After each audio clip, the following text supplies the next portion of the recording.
Good morning, good afternoon, and good evening to all the viewers.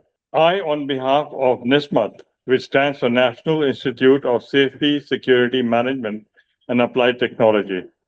NISSMAT came into being in 1990. It's over 3 decades old. The focus is on security and also applied technology. Besides that, NISSMAT also has discussions on contemporary subjects as available in the environment today. For this, we have a very vast pool of scholars. Last episode that we had was on security of housing societies. Today, we're going to be talking on the VIP security. India's VIP security architecture is a graded multi-tier system built on threat assessment outputs. For this, we have a very senior police officer in Mr. C. Pal Singh. He retired as the Inspector General of Police and also is the president of NISSMAT. And he raised the Internal Security Institute at Mount Abu. For his meritorious service, he's been awarded large number of awards. And to capital, he's also been awarded a Sena Medal by the Army. Post-retirement, Mr. Sipal Singh is still very active in the field of security. He's a member of the CAPC. Sir, welcome to NISSMAT podcast, sir. My first question to you is, what is VIP security and what are the main objectives of this, sir? Thank you, John Mehta, for the introduction. 1962, I joined the Central Police Forces, and fortunately, I retired as a Chief of Rapid Action Force, which I raised. So Yes, you're sir. right, I have experience of serving in various states, in various police capacities, and have gone through the period of great crisis in Punjab also. Therefore, at that point of time in Punjab, VIP security was very important because there was large scale terrorist activities going on, and it was very difficult for the police to protect the VIPs who were stationed in or around Punjab or even in other states. So therefore, the VIP security as such, I feel, is a very, very important subject, and which normally should not be neglected by any police officer. Now, VIP security, your question, what is VIP security? I Yes, would sir. only like to say that VIP security is actually intended to protect VIPs or individuals who face genuine genuine threats because of their position, because of their responsibilities, because of their activities, say in anti-terrorist operation or other operation. So it is a VIP security is provided to them.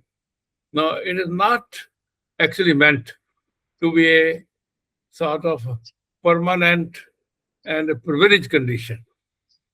According to the threat perception, the VIP security provided to a VIP or an individual changes. Therefore, the security cover is always subject to periodic review. So that is what VIP security means and what is it intended. And also with the changing technology, sir, everything keeps changing very fast. Now, the question is, how does VIP security differ from ordinary law and order policing, and what are the various categories of VIP securities? That is the Yes, second sir. which comes into that. If you like, I'd like to elaborate on that. Should I elaborate, General? Yes, sir. Please, sir. Please, for the Uh, benefit of the VIP people who are going security, to be watching. actually, I was telling you the VIP security is actually meant for covering the VIPs which face threats. And threats are really genuine threats. They're not supposed to be just sort of privileged condition that you have this thing, and therefore you go on getting VIP security all the time. Now, focus on protecting specific individuals. The VIP security focuses on protecting specific individuals, whereas law and order policing, now what is the difference? Whereas law and order normal policing aims to ensure the safety and security of the general public. The VIP security is based on assessed threats, while we are assessing the threats to a protected person, while law and order policing addresses broader threats in the society. It doesn't concentrate on the particular person. The broader threats in the society, that is where the law and order situation come. Then would it be prudent to say that VIP security and also the law and order are intermingled with each other at some point, some place? at most of the places, because ultimately, if the law and order situation is good, and law and order situation is maintained properly, probably the threats which are coming forth for the VIP may not be there. So they are interlinked, but still, VIP protection often requires some specialized training, some specialized optimum equipment, and also some logistical arrangements which has to be tailored to the individual security. While in the case of law and order situation, we have to maintain the law and order in the country as such. We know what is to be done in terms of patrolling, pickets, and night patrolling or covering some people, but not VIP security is only covering a particular VIP. That VIP security actually seeks to prevent harm to the designated person, the protectee, who is a designated protectee. There, the VIP security is there. But as far as the ordinary policing is concerned, it is actually accountable for maintaining law and order, peace, etc., in the particular area where it's posted. So that is the main difference between Sir, the law and order duties and VIP security.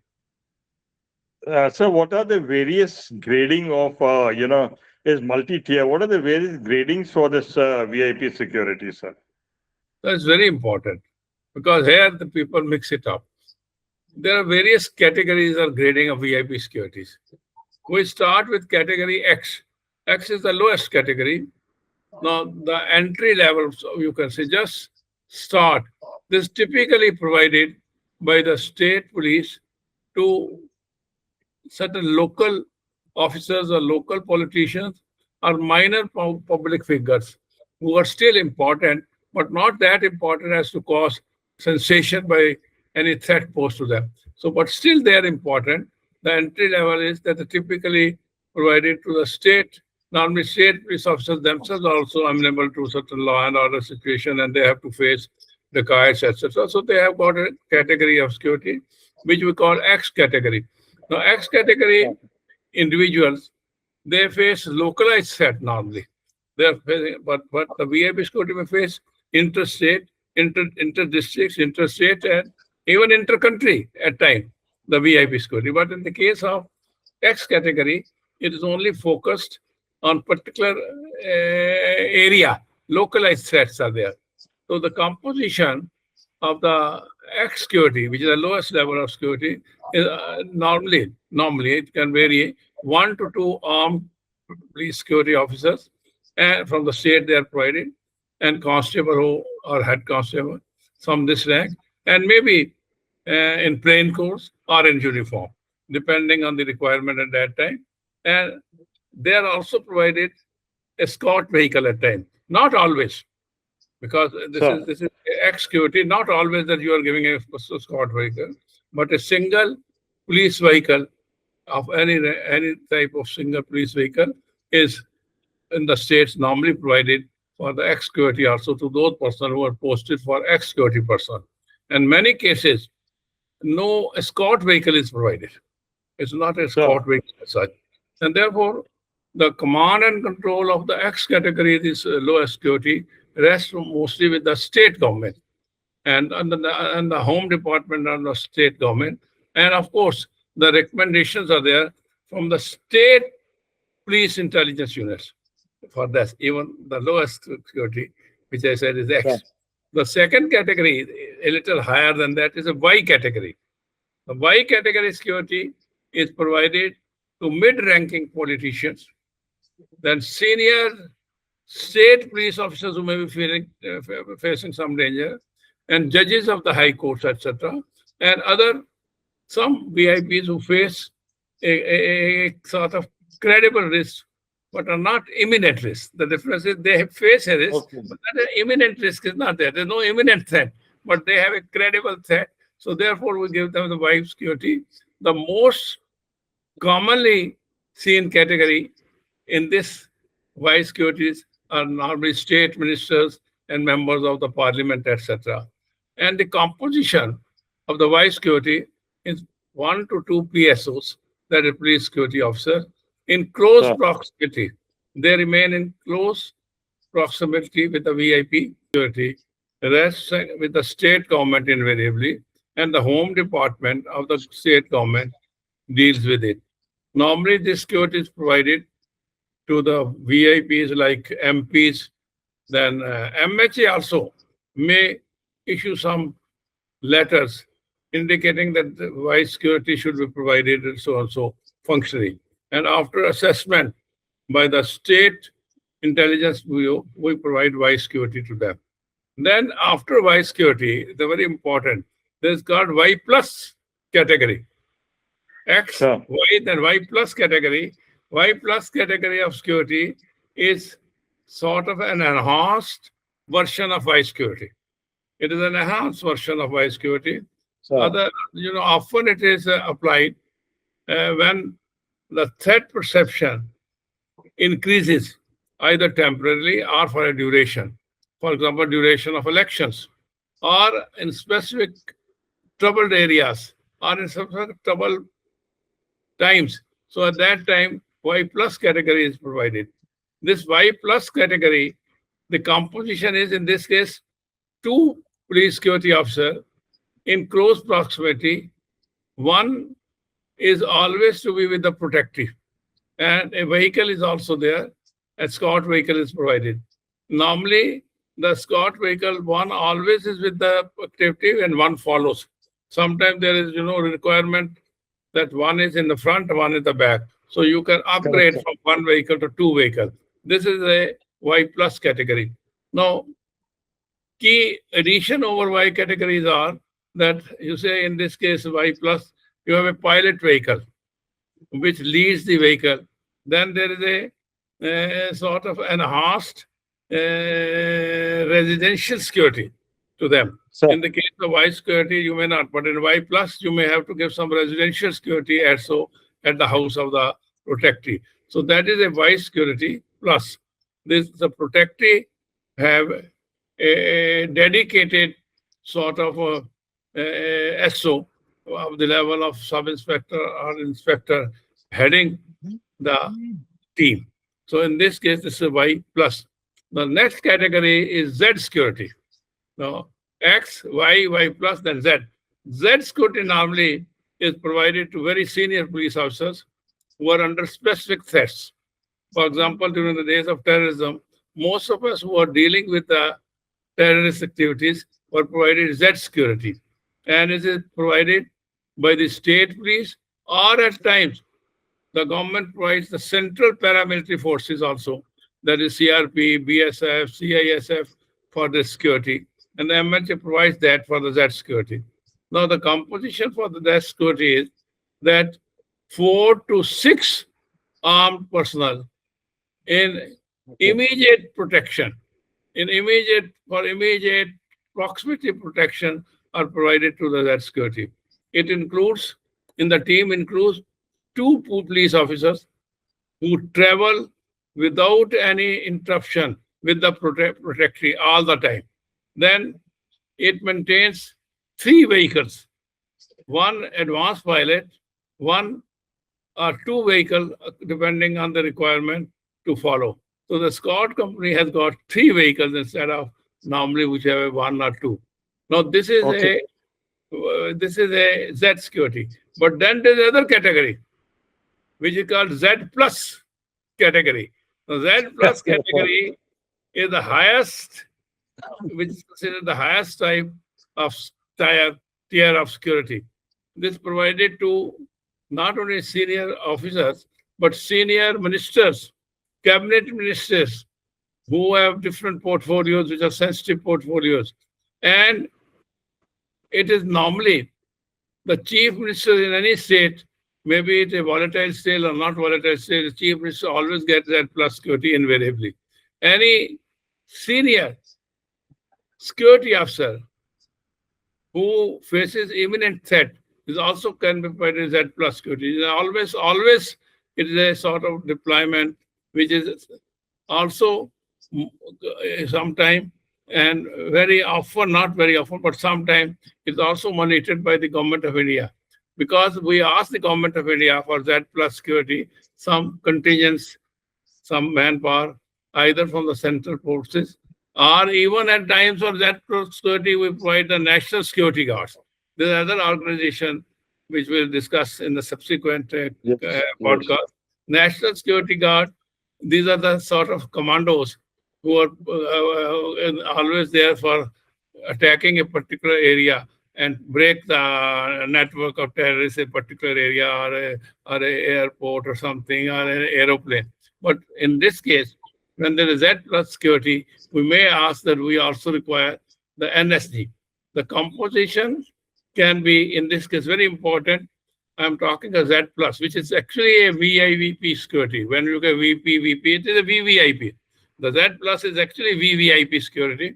Sir, 10, 12 specially trained close protection commandos are provided to him. And this forms the immediate protection. Besides that, at least 2 vehicles always remain at hand.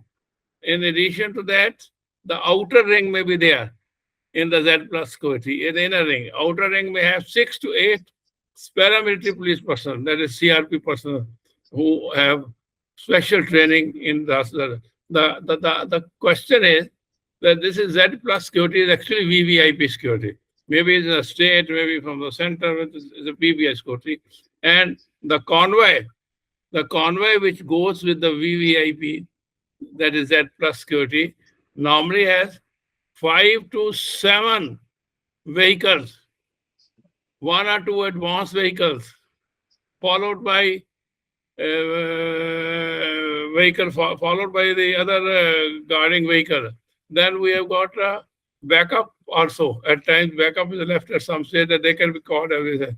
And at times, we have to place in high risk area, even alert the ambulance. So Z plus security is actually the VVIP security, you may call it. I am not trying to put under VVIP security the Prime Minister, etc. That is a different category. I am talking about the security cover you asked me categories. So I told you X, Y, Y plus. Then I said the Z and Z plus. Z plus is actually the highest security which is provided to a person in any state which is under threat. Sir, with so many agencies involved, the state police, maybe the Central Armed Police, the NSG, who controls all these, sir? It's very important and very intricate question in a way. Now, India VIP and protective security is provided by a combination of central and state agencies. The combination of central state agencies, depending on the individual position and threat perception. Now, the security category, that is, depends which is the security category. Supposing you have got a security cover to the Z plus and you are getting the cover of special protection group is not there. Neither, because that is only meant for Prime Minister and special protection. For cut out special protection group, the rest of the central police forces can always be called. So therefore, there's a combination of people who control and provide. That is, the coordination is there between the central and the state who are assessing things. Very complex. And further, sir, I like to emphasize that not only a combination for providing a score, but also assessing the security. For assessing the security, the IB from the center and the state intelligence agencies normally they assess the threat level. They together coordinate assess. So therefore, a intelligence bureau and state intelligence agencies can assess the threat level and the actual security cover which is being given.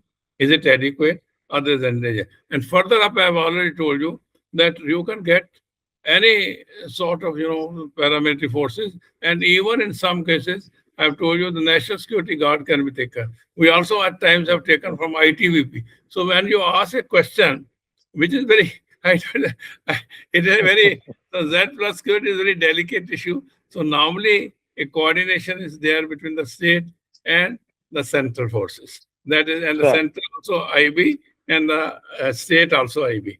That is the way you ask me how you assess the security and who is the authority. sir, I mean, one more doubt which comes in mind. What is the criteria of granting VIP security to an individual, sir? Is it because of his position or because of threat perception? What is the basic criteria? Well, who makes this criteria, sir?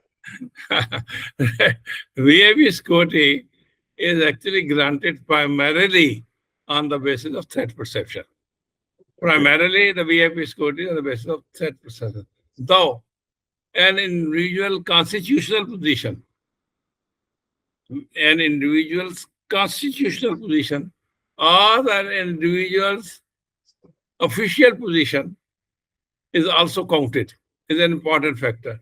But normally it is on basis of threat perception. Then judges of high courts, then diplomats, then high-level scientists, and other key public functionaries may also receive protection required. Assessment, of course, I have told you, it is depending on the type of security you are providing. The assessment depends on the type. If it is just X security, you may not get the assessment from the center. The state may give the assessment. But these are the type of people who are provided.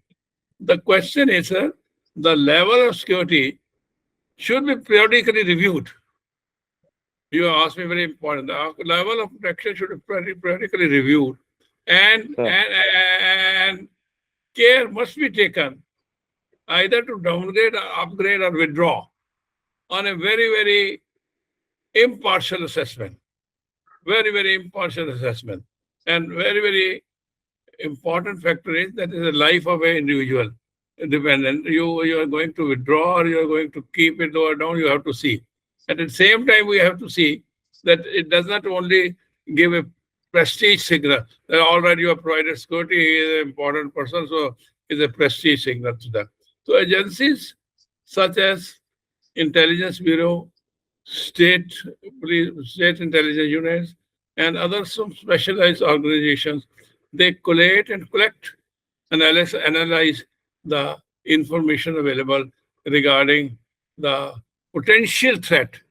And on the basis of the potential threat, the revision of the security level is done. Therefore, when you said VIV security is generally based on a combination of official position and also the threat perception. It is not only a prestige question that you provide them as a measure of prestige, so you give them 4 or 5 people, so they move out as if they are VIPs. So it has to be genuine VIP security.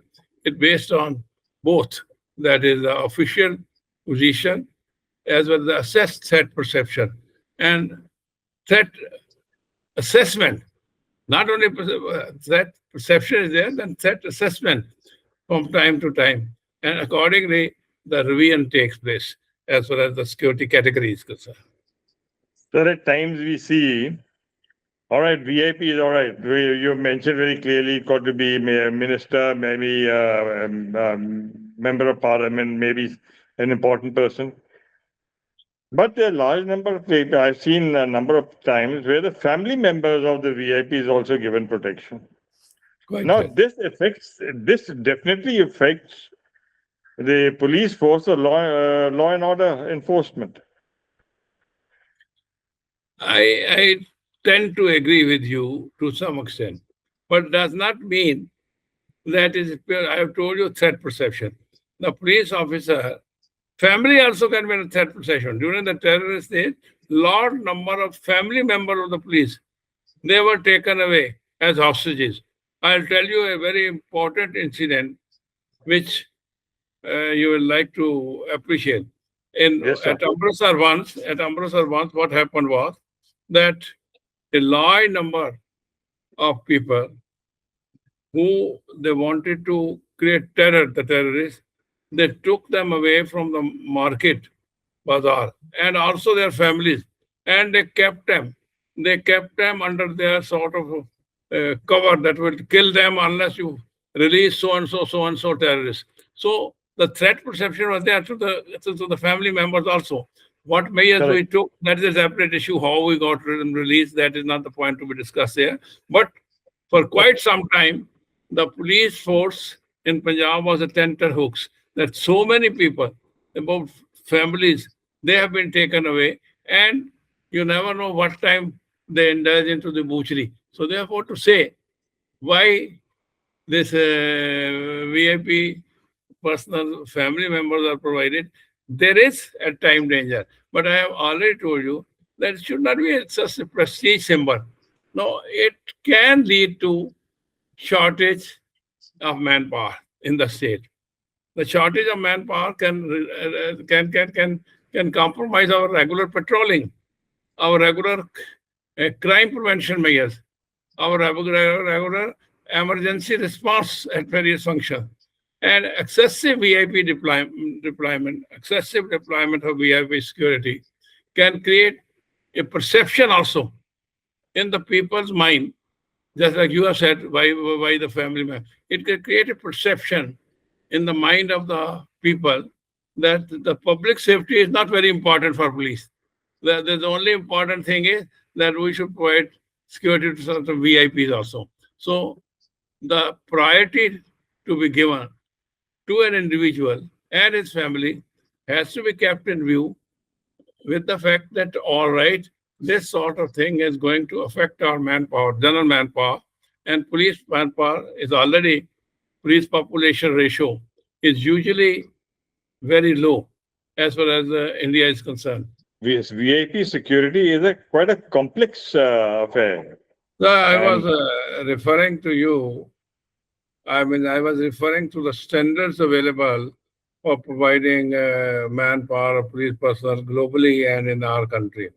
The sanctioned police strength today, I'm talking the latest, is 197 police personnel per lakh of population in India. India, as against 2 to 1 of recommended by the UNO and in other countries. So against even 197, we have not more than 155 police personnel per lakh population available. And you see, absolutely, sir. significantly below the UN benchmark of 221 or 222. And already we are significantly below.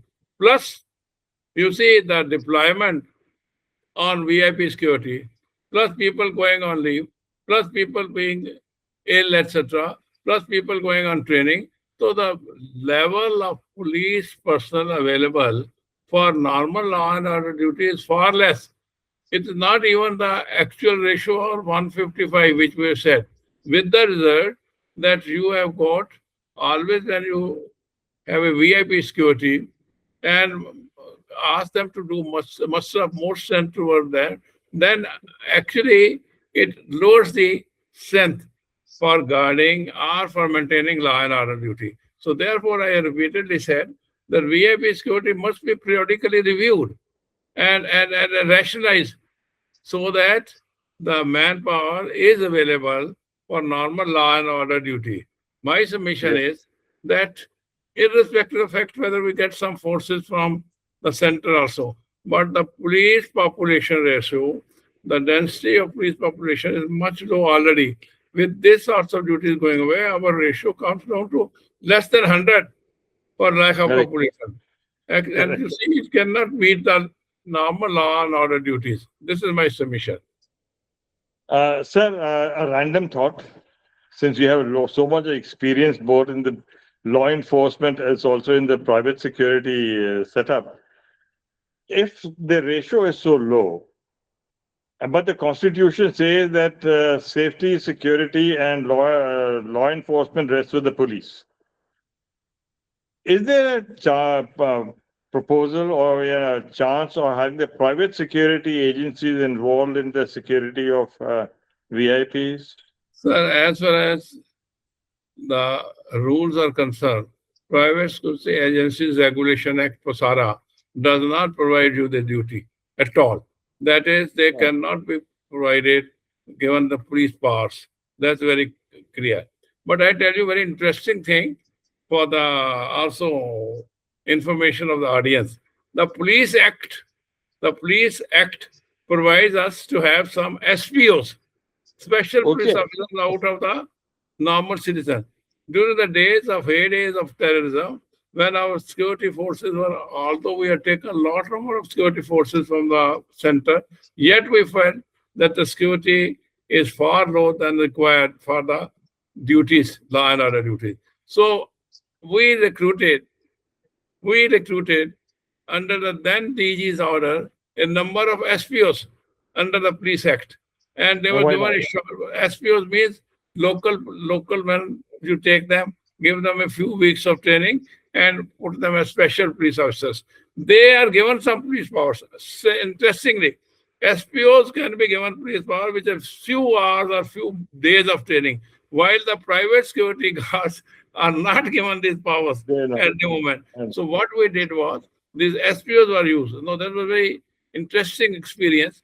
We used SPOs initially. Some SPOs which were guarding in the villages were shot dead by the terrorists.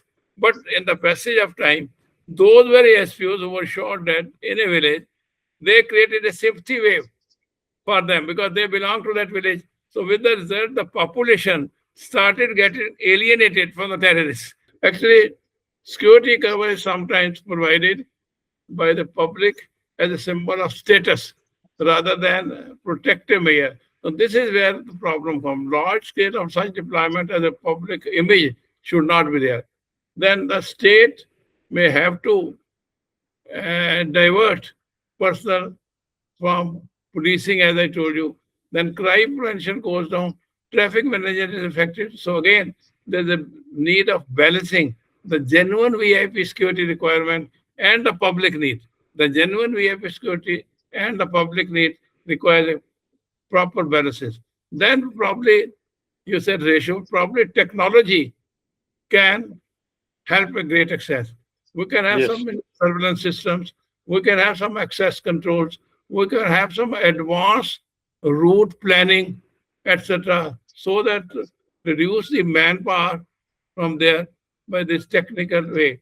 Then the prime purpose of policing should always remain as a in our mind. Public must say that public safety is important. VI protection is, of course, important, but not at the cost of public safety. Therefore, an effective VIP security system must be assessed properly and then professionally assessed and also periodically reviewed again and again and such so that to not have a strain on the police resources. Now, I am of the view that it requires a sort of coordinated approach, not only by the IB and the State Intelligence Bureau, but also by the by the political master.